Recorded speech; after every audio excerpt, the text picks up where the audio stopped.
নারী টি-20 বিশ্বকাপের গ্রুপ পর্বের নিজেদের তৃতীয় ম্যাচে আজ পাকিস্তানের মুখোমুখি হয় বাংলাদেশ। যে ম্যাচটা বাংলাদেশের জয়ের বিকল্প ছিল না সেমিফাইনালে ওঠার জন্য, ঠিক কাজের কাজটাই করতে পেরেছে বাংলাদেশ। সেই ম্যাচটাতে প্রথমে ব্যাট করতে নেমে নির্ধারিত 20 ওভারে 6 উইকেট হারিয়ে মূলত 123 রান সংগ্রহ করতে পেরেছিল বাংলাদেশ এবং এই 123 রানের ম্যাচটি 23 রানের ব্যবধানে জয় লাভ করে টাইগার্স মেয়েরা।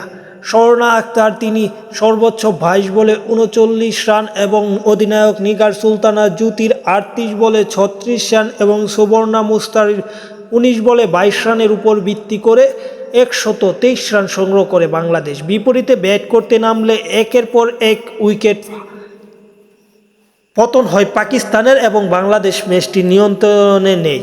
মূলত নাহিদা আক্তার 4 ওভারে 18 রান খরচে 3 উইকেট নিয়েছে এবং সানজিদা আক্তারও নিয়েছেন 3 উইকেট। তাই পাকিস্তান নির্ধারিত 20 ওভার খেলে 8 উইকেট হারিয়ে মূলত 100 রান সংগ্রহ করে বিদায় বাংলাদেশ ম্যাচটি জয় লাভ করে 23 রানে। এই ম্যাচ জিতে পয়েন্ট টেবিলের তৃতীয় স্থানে অবস্থান করছে বাংলাদেশ এবং বাংলাদেশের সামনে সুযোগ আছে সেমিফাইনাল খেলার এবং সেটা অসম্ভব কিছু না।